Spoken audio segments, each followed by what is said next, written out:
You are listening to the Billy Dees Podcast.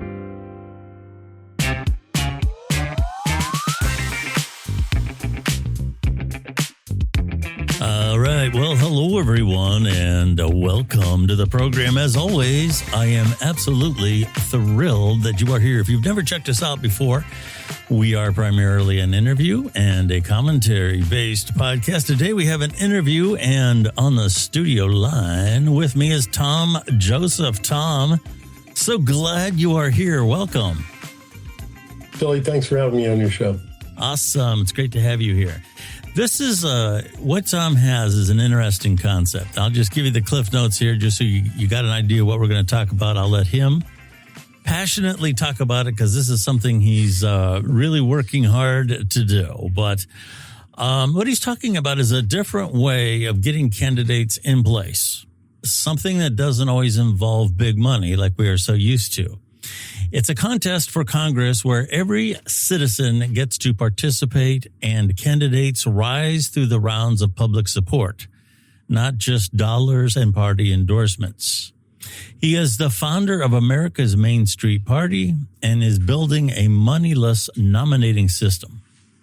At its core, this approach has no ideology attached to it. Local committees, not power brokers or wealthy donors, run a people's primary targeted in U.S. House districts, always balancing red and blue. The goal would be a free and equal playing field that results in candidates with broader popular support, not just party backing. Tom believes real change comes from making the current election system work for everyone rather than inventing new laws.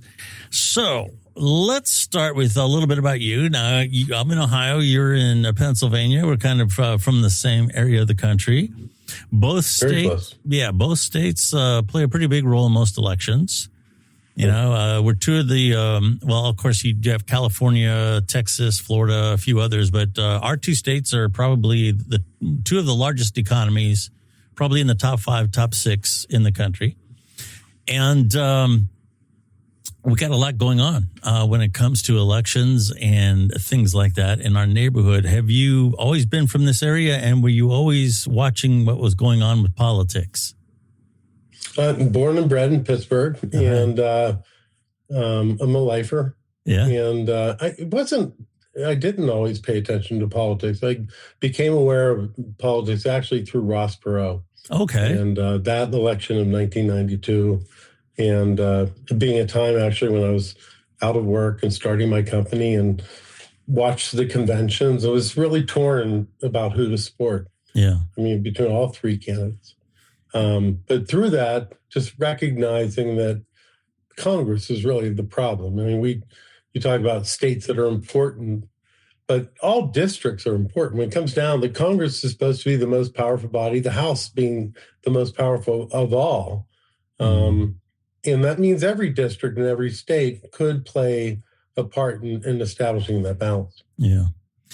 So this is something that centers around Congress. This isn't really so much about the presidential run.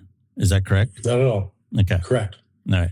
And I would have to say that I think a lot of people are a little too focused on what a given president is doing. It's probably your local representatives that are going to impact you as you're getting up in the morning far more quicker than what the president is doing at any given time. I'm going to say that historically, the Senate maybe, that was where the skilled politicians were supposed to be. The House was something that was more of a, I don't want to say a sacrifice, but it was like a civic duty. That was kind of the idea. And the idea was that people gave up what they were doing and did what was best for the country. And somewhere along the line, these became careers. These became big money careers. The founding fathers warned us, don't mess with parties. Don't do it. We did it anyway. So how did that happen? Historically, how did we get to where we are right now? Well, I think it's just something we evolved into, that the parties liked, they became in power and they figured out ways to preserve that power. It's the only things that they agree on is an election system that basically is biased towards incumbency. Yeah. Interesting. All right. Well, let's talk a little bit about your system here. A moneyless nominating system. The problem with these things in the past, or what always comes to mind, is how do you fight that? You have marketing firms that are handling candidates, their products as much as they are anything else. Negative ads, people always complain about them, but the fact of the matter is they do work. Statistically, that is true. How do you break through that wall? What's your plan? Well, you can't enter our contest if there's any physical evidence of you having a campaign. And this is where the election law actually works on our behalf. If anybody spends money to campaign, they have to form a committee. If they form a committee and spend money, they're out of our contest. You can only be in our contest if you don't spend money or have physical evidence of campaign. So it's an easy rule to enforce. Okay. So, here, when monopolies come down, the rules that they set up to preserve themselves all of a sudden work against them. So what's interesting about this whole concept is that we're finding that all the things that helped create the protections for the parties are starting to work against them when you put a moneyless system in place. Yeah. So we're using technology to allow potential nominees to put a portal up where they have a campaign. It could be their slogans, their buttons, their platforms, their public service announcements that state their positions. And because they're all given an equal number of characters, pixels, and seconds of time on their video, it's a free and equal platform. So no candidate is allowed to have more say than the other. And the constituents can now filter through those candidates and figure out the ones that align with them and go through a multi-round competition where you can advance a lot of candidates and whittle the field down to a top. That's what we do in everything else that we do, whether it's the Olympics or a job competition. The elections are the only crazy, stupid place that we do the way we do it now. Everything else is a fair process. Okay. Well, I guess what I'm missing is what would what's what I'm looking for here? What would obligate a given candidate to play within this system? Well, the local committee is going to officiate it. So if somebody doesn't play within the system, they're going to toss them off the platform. They're not going to be in the round. They're out. The thing is that the parties don't enforce any rules. They let rich people run amok. So, they can come in and say that, hey, I did this and I was in this branch of the service, and they get 90% in their way into their campaign, and they weren't in that service. They didn't have that job, or they didn't do that thing. They lie their way through. I mean, we're going to have a committee that's going to say, you know what? This is a lie. You can put it out there. We're going to call it out for lie. You want to lie? Go ahead. But these things will matter when money doesn't buy your seat. Interesting. Okay. The other thing, it's so hard for us to wrap our heads around a fair system, right, Billy? Yes, it is. It is. I just don't know how. Yeah, how you're going? How will this fly? How are you going to enforce it? Do something better than the horrible primary system we have? Come on. Yes, it is a bad system. There's no argument there. The other thing, I've been around of a certain age, as I always say. And I don't remember, let's say, when Reagan ran, even when Clinton ran, on down the line, I didn't hear too many people questioning elections. Now it's all the time. If your guy doesn't win or your woman doesn't win, well, it was rigged. And there's always going to be a certain amount of people out there that believe it. All the House elections are so uncompetitive. Nobody's complaining about them. So if you look at it as a percentage of all the federal elections for the House, Senate, and President, and look at the number of percentage that people are complaining about them being unfair, it's a really small percentage because all the House elections are so uncompetitive. They're gerrymandered, or they're naturally uncompetitive. It's only like 5 to 10% of them that are swing elections. And even those, there's not even fraud complaints. Yeah. Senate? Yeah. Is there fraud complaints there? No, I don't think. I think when it comes to Congress, I don't know that there's the same kind of accusations that you have in presidential elections. But okay, it's an aberration. That complaint. Let's throw it out. We're talking about Congress night, right? Okay? Yeah. So if we're talking about congressional elections, there really isn't a lot of issue about them complaining about them being rigged or whatever. It's really hard. It's a small population. Nobody's saying that there should be more Republicans coming from California. No, what I was getting at is there is a feeling now that the congressional seats of one kind or another, because of the gerrymandering. Oh, that part that has nothing to do with voting. Yeah. Okay. So you're not going to because that's a big part of this. Well, here's the thing. Our system is designed to combat gerrymandering. Our system works best in gerrymandered districts. So we're using statistics to determine where to go. We're not looking for candidates. We're looking for districts that are ripe for disruption because there's certain numbers that work there. So think of a district where the winner of either a red or blue district has at least 66% of the vote, but not much more than 80%. And you're wondering, why is that? It's like, well, you know what? If you have two blue candidates and they split the vote, that red candidate still doesn't have a chance. Yeah. Same thing when you flip it around. So when you're in that 2/3 to 80%, but once you get up above too much for about 80%, there's not enough opposition votes to swing the district back to the center. So we're looking for those districts. Well, guess what? That's what a gerrymandered district is. It's not wildly uncompetitive. It's where the parties have arranged to bury opposition votes. And guess what? Our system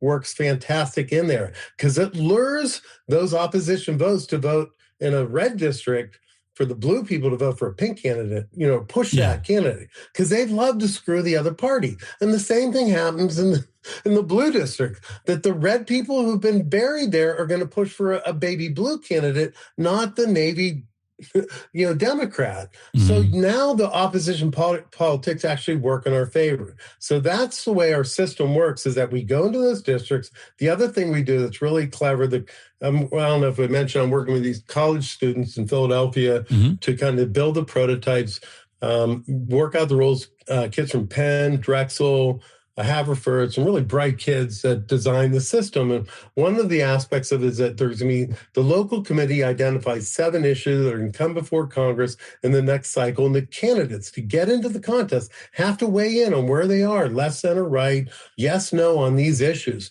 So you can imagine a free contest, you're going to have a lot of candidates. How do you whittle through the field? Well, Billy, you'd go in and say, hey, those 7 issues, these 3 or 4 are critically important to me. Which candidates match up to me? There might be a field of 100, maybe 25, 30 that match. You're going to study them all. Hey, no, you're going to say, you know what? I'm going to click a button. I'm going to approve them all. That's approval voting. You would advance those. And so you get to now the top 20. You figure out how many of my 25 candidates advance. Maybe like 8 or 10.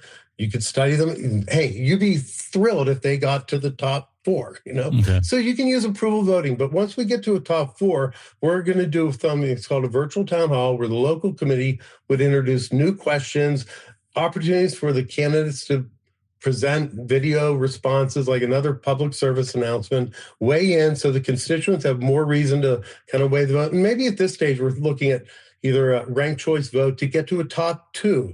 But at the end, we want to have a final debate between the top 2, have everybody pick their candidate. The winner has at least 50% of the vote, and now is the consensus nominee. Now look at this. You got a nominee that was chosen by the people, not by rich people that probably didn't live in the district, or some politician in another state said, hey, pick this person because they represent the party. This person whose only incentive is to represent the constituent who just nominated them. Who are you going to vote for in the general election? That person or that incumbent who, frankly, just isn't doing anything for the constituents of that district anymore? Interesting. That's our argument. Okay. Now, when you talk about the technology and the app, explain a little bit about that. How is that working? Well, it's, it works like a lot of the things we use today, whether it's dating apps. Think about this, you'd be better off. You have a lot more criteria if you're on a dating app than you do right now whether you're picking a Republican or Democrat. You don't even know what you're going to get in bed with if you pick somebody in the party, Yeah. So here you would actually be able to, the constituents get to see these people. They see their profiles. They get to understand who they are. Obviously, once they get into the general election cycle, now they're into the fray. It's going to be more exposure in terms of what they are. But at least they've been elevated, just like if they were in the Olympics. That some person you didn't know anything about, all of a sudden is a superstar. They have a Q rating. You know their background. You have trust in them. We can use the system to build trust in somebody that didn't buy their way in or inherited or have had a family name that caused you to vote for them. Yeah.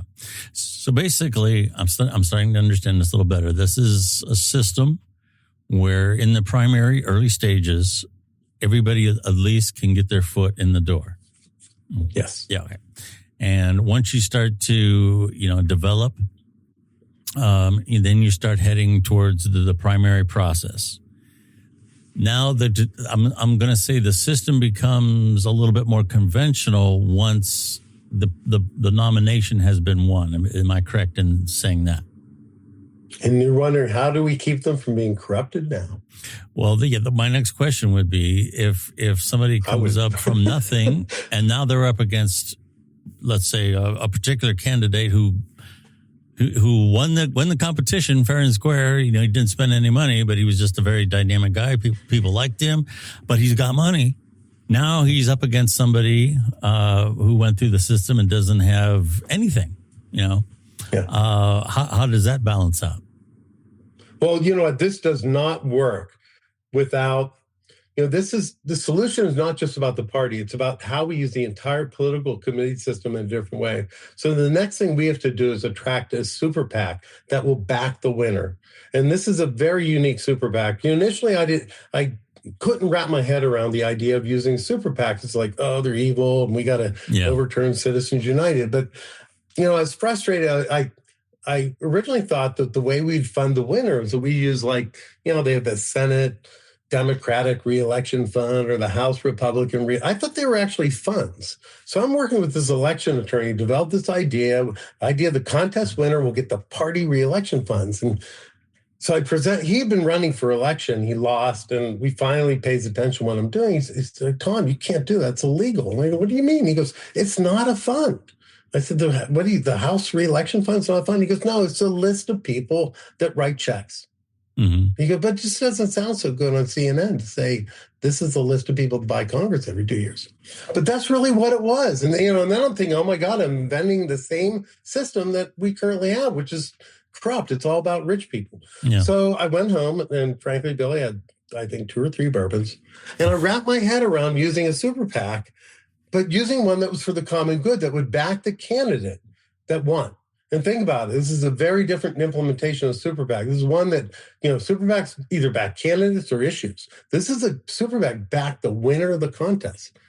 And the idea is that there might be a Ross Perot out there or a Mark Cuban or somebody, that doesn't want to put their foot on either side, that would basically restore the voice of people going down in history saying that, hey, I'm going to create a finance. So that's the big part about what we're doing is not just about the party. It's that we're going to use all aspects of this committee system in a different way. The super PAC is really like our marketing department for the winners. Mm-hmm. And they're also the marketing department for the contest coming in the district.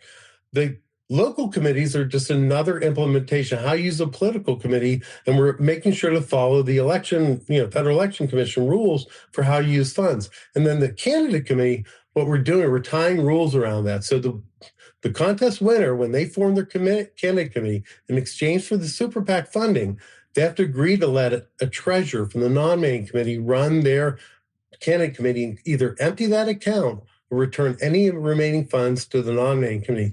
No war chests, and also the candidates cannot contribute any money to their campaign more than any other regular citizen. So right now, candidates can contribute their entire wealth to their campaign. We're not going to let people buy their seat in office. I mean, why aren't people putting rules in place to make things fair? The parties could do that. They're willing to sell out to rich people so that they'll win seats.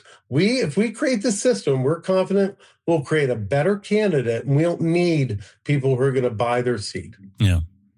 The one thing I'll ask you that I don't know that you've been asked this before. This might be kind of a curveball, but here's what I have a concern about in the voting populace in general. In that in elections past, whether they're congressional, whether they're local, whether they're presidential, whatever, I think that over the years, the United States has been pretty lucky throughout its history in that we've always had what I might call a conventional wisdom in the public. You can fool some of the people some of the time. You can't fool all the people all the time. That type of thing. I'm not so sure that conventional wisdom is still there. I think one of the reasons, why a lot of politicians are playing these roles, I'm on your team, is because as much as people complain about the party system, as much as they complain about gridlock, as much as they complain about all that stuff, there's a part of them that wants to put their guy in. They want somebody who's going to tell them what they want to hear. I don't know that the population is as discriminating as it was 50 years ago. I kind of think you have to pander to that a little bit.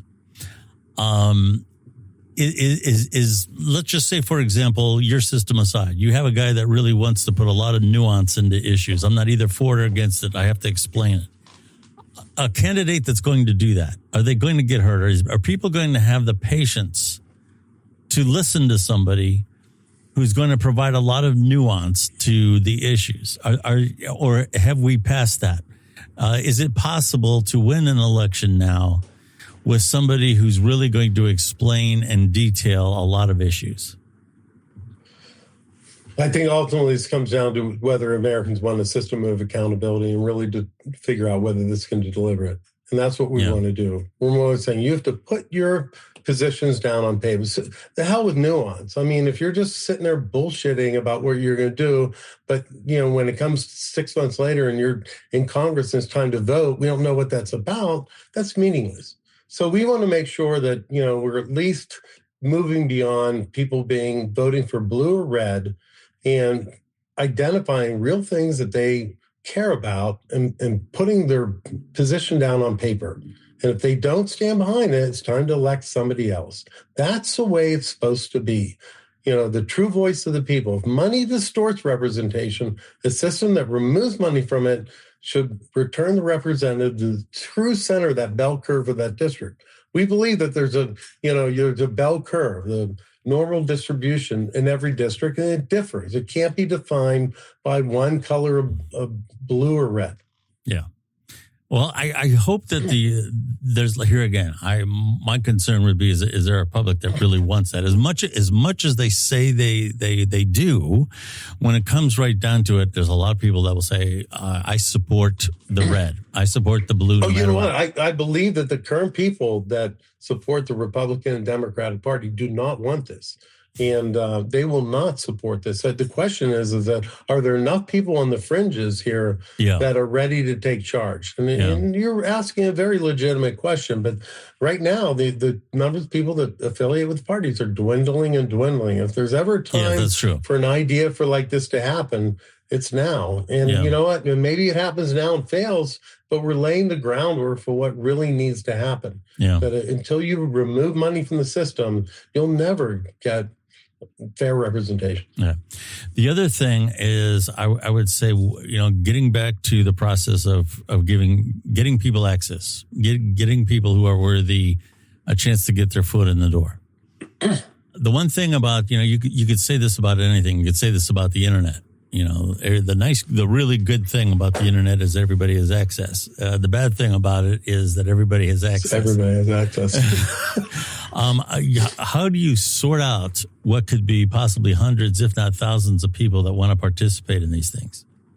Well, we're how do you weed them actually out? partnering with an organization called the Digital Democracy Project, who's already using secure mobile voting technology that's actually originally developed to use for the military, for service members that are on submarines or war zones or where they can't physical ballots, but they use blockchain technology. Mm-hmm. There's a linkage set between a photo ID and that phone. Before the vote is submitted, it's encrypted. There's a verification between the face and and this is adopted as a lot of states that are currently using it on a very small volume, but it's secure, proven, and working. And the Digital Democracy Project has this now working in 7 states where voters can register and basically weigh in with their state legislators on what they support. So it's a way for people it's important beyond just polls for people in the legislature. These actual verified voters want me to vote this way. So we're going to build our platform on top of that because the security is already there. They've already figured that part out. That was a huge break for us. I thought we were going to have to spend millions to figure out how we deal with the security, the identity. I mean, think about this. We're banking. We do so much now these days where things are 2-factor authenticated. Sure. Almost everybody has 2FA on their phone. So we are there as far as being able to have a secure this is an election system, a nominating system. If you really think that our system produced a bad candidate, it was corrupt, vote for the other guy or girl, But I'm confident the proof will be in the pudding, that we're going to put out better candidates. You can throw stones at the process, but if we continue to say, hey, these people are more representative than your typical Republican or Democrat, I think we're going to get votes. I think we're going to win. Yeah. I think my question was, if you have a lot of people who want to participate as candidates, and maybe a lot of them are very sincere, okay, you're going to have a lot of people, you're going to have a very large field to manage. Okay, and that's kind of where my question is. How do you, in the early stages of the primary process, when you're getting people, looking at these issues, deciding how they're going to explain them, what they want to do with these issues, and I'm sure there's a lot of people who are going to say the same thing. How do you whittle down to a group of candidates in all these different areas that's manageable? How do you end up not having 50 in one district? Oh, no, I think the initial field would be 50 to 100 candidates. Now, okay. To get in through the contest, there will be a requirement that you get endorsement from other constituents in the district just to get there. So you can't just enter because I'm there. You have to show, and we're trying to model this actually the way the general election system works. You can get on the ballot in any state for the House of Representatives by getting endorsements a certain threshold. So we're going to say it might be 100, it might be 500, but to enter the contest, you'll need to get 100 or 250 or 500 other constituents in the district to download the app, verify the identity, and for them to endorse you and say that, hey, I support you. Once you hit that threshold, then your nomination platform gets processed through the nominating committee, reviews it. They verify that if you said that you were in the Army, you were in that division of the Army, or if you had this job or went to school, that your information is accurate. They're not there to screen people out. They're just there to do what an HR department would typically do at this stage. I see. But in that way, if you have, say you have 100 candidates, they each had to get 100 to 250 endorsements coming in, you're going to have 10 to 25,000 people in the district already participating in the contest before it starts. Yeah, that's true. And now there's a rush to make the top 20. So now you have 50 to 100 candidates that are out there campaigning, trying to get people to download the app, get in there, endorse them. And hey, if your cousin doesn't make the first cut, you're likely to still be interested in this contest and participate. So, our goal is to start out where there's 10,000 people involved before the contest starts. Mm-hmm. You get 20 to 30,000. You get 100,000 people participating. That's what participates in a public primary. If we can equal or outdraw the public primary, we're going to come into the general election as a favorite. Interesting. So what would be the incentive then for a candidate to choose this method? Well, you know what? If you're rich enough to buy a seat in office, you probably won't like this system. Mm-hmm. We want the people that aren't rich enough to buy a seat in office. We want people that really are there to serve the people. Because think about the benefit of this system is that once you get elected, you don't have to spend the next 2 years prostituting yourself for donors. You just go do your job for the district and you go back and you win the contest. And that's where we want to change the system. The current people that are in the House or Senate, they spend not all their time, but a huge amount of their time pandering to donors. And a lot of these donors don't even live in the district where they serve. I mean, that's ridiculous. So you're soliciting money from people that don't live in your district. So under this system, they work 100% of the time for the district. Then they go re-enter the contest. As an incumbent, they still have a huge advantage. But if they aren't, doing what they promised to do, some other constituent's going to point it out and likely challenge them, Mm-hmm. With the, what kind of reminds me of the system that you're talking about with the app. Now, correct me if I'm wrong, with your system, the nominating process, those early stages, the votes are sent through the app. Is that correct? For the nominating process. Okay. It kind of reminds me. It's all mobile. Say again? It's like American Idol. Okay. It's all mobile. It's like American Idol. Okay. I mean, we're going to do people, American Idol, you can vote more than once. I mean, this will all be like, again, if you look at the Digital Democracy Project, what they have, it's all secure. They ensure that it's one person, one vote. Okay. But an endorsement vote can actually be you endorse all the people that you want to endorse at that stage. Okay. One of what reminds me, very close to where I'm at, there's a company called Diebold. I don't know if you're familiar with them or not. Yeah. Okay. They're the ones that did the voting machines a couple of years back, some time back. And one of the questions was, how do you audit it? How do you what is the trail if somebody does say, we need to recount these again? Yeah. Is there a way to audit this system? Yes. Okay. Absolutely. So, you have the original things. My background is actually in accounting. I started in accounting. It's a really bookkeeping firm, but tracking the money for hundreds of businesses and nonprofits, funds, but there's the idea of checksums that you have to, reconcile activity between one location and another. And imagine if we were this scared of doing this with money. I mean, people want to steal money way more than they want to steal votes. I mean, so all these things can be worked out is through audits. The other thing we want to do is we want to do this thing called virtual polling locations. Mm-hmm. Think about the original concept of polling location was that it was small enough that you knew, Billy, that you were in the district. I know you. You come to the bar, we drink together. Of course, you're here. You're a citizen. The districts are so big, the polling, that nobody can do that. So what we can do with technology, we can shrink the polling locations down to be your apartment building or your elementary school district or, whatever it is that is at a reasonable amount. And then people or constituents can actually go in there and say, hey, I see a green dot with Billy. I know he lived there. Billy, I see you voted. You say, what? I did not. Somebody must have. But through that, by making things transparent and open and shrinking it down, we can actually restore the way the system was originally supposed to operate. Yeah. And this is what actually companies do, make information transparent, auditable. It's just that because government is running it, it's just this, they hide the information. They just don't do a very good job of making it so that you would actually have faith in it. Exactly. So this app that you talk about, you got some developers putting it together and it's coming together very nicely. What's the time frame on this? I would say that we are in a beta release. In fact, I would say over the next week or so, we have something that is demonstrable.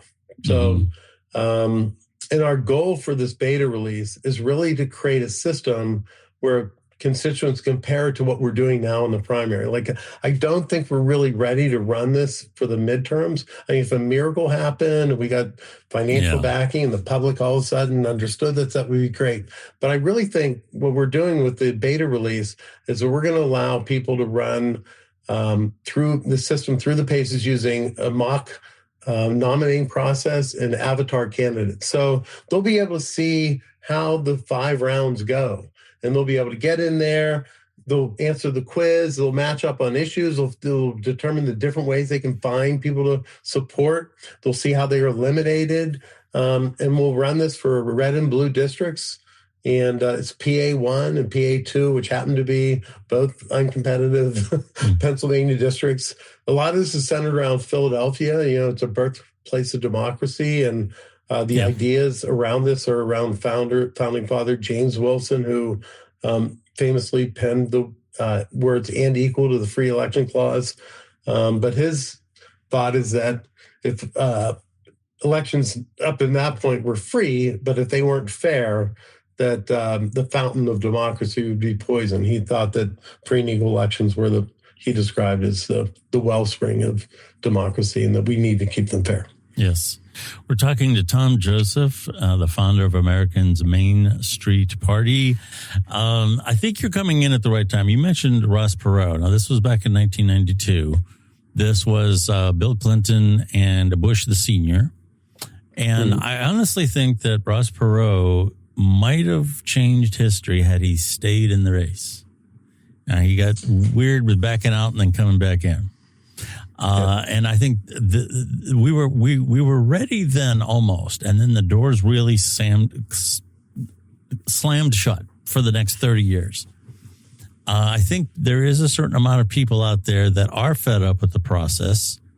There's a lot of people out there who say they hate politics because everything is so partisan.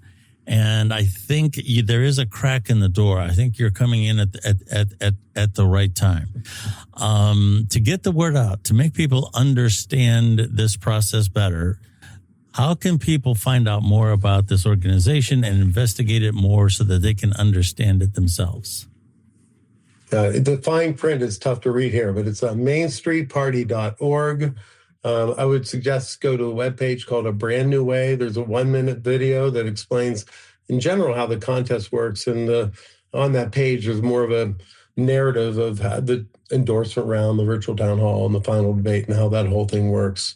At this stage, like I said, the interns did a proof of concept. So there's some videos on the proof of concept. We had a prototype. But very soon, we're going to have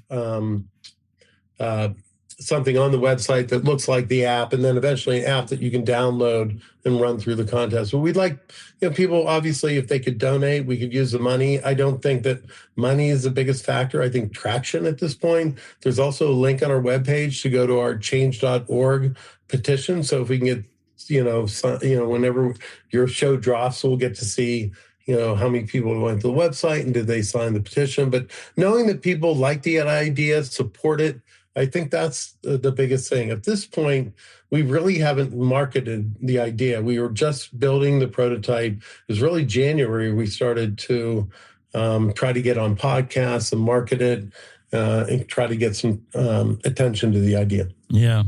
Have you talked to any established politicians about this? I have. I mean, generally, if you're a Republican or a Democrat, you're going to absolutely hate this idea. This is not, their system works for them, and they have their committees and they have their funders, and they feel very protected. I don't want to name names, but I did talk to a representative here in Pittsburgh, and I said, hey, is there somebody within your party you would suggest? He goes, no, but somebody in the other party I'd suggest this to. Think about that. It's kind of funny. That's funny. I think independents might be a little bit more inclined to look at this first. Absolutely. And here again, I think there's still that party loyalty that some people have now that is beyond reason, quite frankly. It is beyond reason. And I'm a little worried about that whether it's your system or the one we have or any variation thereof. My concern would be is that, people always had their opinions before. But now now they have their own reality. Everybody's entitled to their own reality now. It's not just the opinion. And that's what concerns me. So something like this might be coming just in the nick of time. And part of that is creating vision for what it can be. And up into this point, I think people have been pretty hopeless that there could be any change, because just obstacles thrown up. And, that's why I think this is so interesting, is that finding this loophole, that if potential nominees don't spend money, political party can kind of do whatever it wants to create the contest to choose a nominee. I mean, that has the potential to really change the game. You mentioned some interns. You mentioned some developers. How about social media? Do you have a plan to market this, make it known through social media? I think TikTok and things like that might actually work for this. Yeah, we tried Facebook. We're trying all that. I think ultimately having a app that people can download and play with is going to be the difference maker. And for some reason, people have not really been great about liking us on Facebook and Instagram. We're focusing more at this point on LinkedIn, X. X is good for politics. So I don't know if people just are tired of getting in the battle, but I'm surprised how little likes we've had. Even though, like in general, like when I go on podcasts, we get a bunch of people clicking on the change.org. So that means, for whatever reason, change.org has been the biggest way we've seen support, because people can weigh in, and I guess their friends really don't see it. Yeah. Well, it takes time. It takes time. And, the other thing about big money is big money was probably in some ways, I'm not saying it's not effective now because we know it is, but traditional advertising, 40 years ago, let's say, if you could afford a big television ad campaign, you were probably going to be very influential. And now, especially with boomers, let's say, for example, boomers get all of their information, not all now. And here again, I don't want to get in. I know people always say, well, not everybody. All right. Realistically speaking, over the age of 65, your information is coming from cable news. Okay. And below that, the younger you go, you get down to around 25 years old, 20 years old, there's a good chance that those individuals have never watched the 6 o'clock news a day in their life. Okay. So the idea of throwing big money at television and big media, it is not as effective as it once was. So I think that's an opening for you as well. Because there was a time. It's people, they're on their devices. We're going right to their devices. We want to create, a party that's basically an app that's a gateway onto the general election ballot. Yeah. And, everybody's so focused around the presidency. The Constitution starts with the House of Representatives. I think it was, originally designed that if we were ever going to reconstitute our government, this is where we start. But for whatever reason, it's easiest for us to just think about the presidency. But sure. This is the cheapest, easiest, and legal way to disrupt the system. Well, I think it needs a disruption, and that alone might be effective. So we're talking again to Tom Joseph, the founder of America's Main Street Party. Do check it out. Learn more about it. If you enjoy the process, if you enjoy politics and you enjoy the process at all, new ideas are always worth exploring, and sometimes they can be, very intriguing. And we hope a lot of people check it out for you, Tom. Thank you so much for telling us about it today. Thank you so much for having me on mainstreetparty.org. Thanks, awesome. Billy. And we'll have that in the show notes as well. My name is Billy Dees. You can find me, as far as social media goes, on X at Billy Dees. That's kind of like my social media home, but I'm on most social media. You can definitely find me on all the major podcast platforms. As a matter of fact, we have about a 10-year history, and we're real easy to find, the Billy Dees Podcast. Thank you so much for checking out our program today, and we will talk to you again very, very soon. I'm Billy Dees and host of the self-titled podcast, The Billy Dees Podcast. We are primarily an interview and a commentary-based podcast featuring authors and creators talking about their craft, advocates for community issues, and myself and an array of co-hosts discussing current events. There's no partisan ranting and raving going on here, just great content. You can find the Billy Dees Podcast on your favorite platform and on Twitter at Billy Dees. Thank you, and I hope you listen in.